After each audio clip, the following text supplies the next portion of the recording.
సింహాసనాసీనుడైన దేవాది దేవునికి మహిమ కలుగునుగాక. అందరికీ శుభోదయం.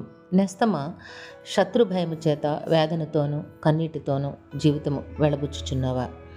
నీకు శత్రు భయము అక్కరలేదు. ఎందుకంటే నీకు విరోధముగా రూపింపబడిన ఏ ఆయుధమును వర్తిల్లదు. దేవునికి మహిమ కలుగునుగాక.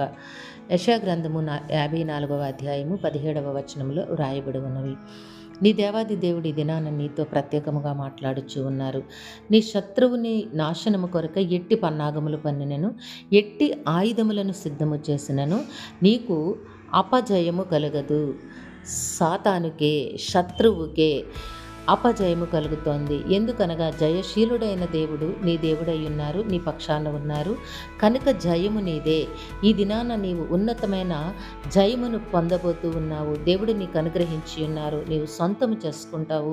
తప్పకుండా దేవుని మేలులు నీ జీవితంలో నీవు ఎంతో ఉన్నతముగా సంపాదించుకుంటావు. దేవుడు నిన్ను దీవించి ఆశీర్వదించునుగాక. ఆమేన్. ప్రార్థన చేసుకుందాము.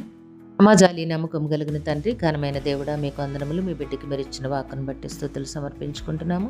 మీ బిడ్డ జీవితంలో మీరు ఇచ్చిన జయమును బట్టి నాయన మీ పాదములకు స్తుతులు సమర్పించుకుంటున్నాము తండ్రి.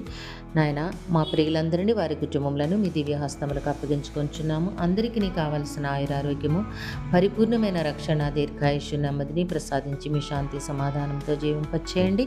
యవన కాలమందున బిడ్డలకు సకాలంలో చక్కని వివాహములు, ఉద్యోగములు, గర్భఫలములు ప్రసాదించండి.